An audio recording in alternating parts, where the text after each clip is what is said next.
In school, I was always very quiet in class. I was withdrawn. I lacked self-confidence and often spoke badly of myself. I had problems sleeping and always looked tired.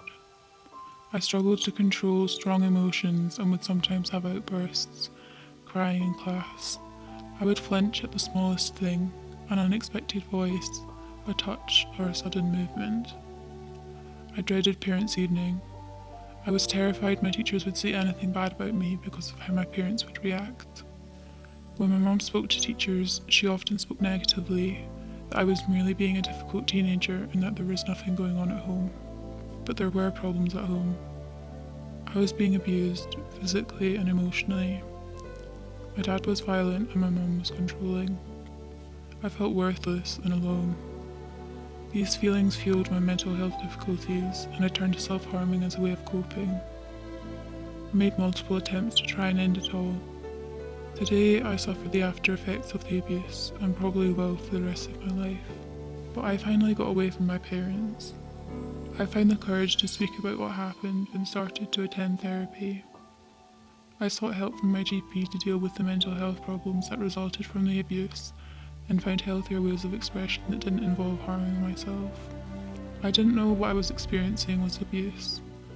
When a teacher asked me if anything was wrong at home, I denied everything.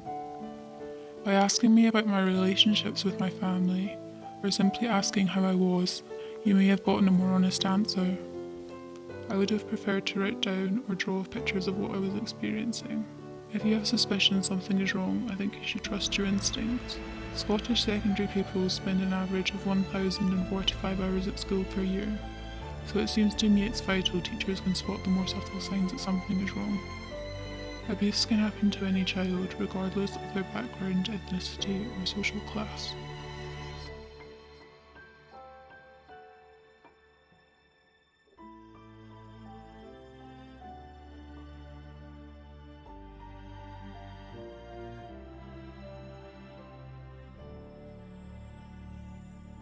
I hope that teachers become more aware of the signs that a child is being abused, and not just the obvious signs, but the more subtle signs, and that they can save children from years of abuse.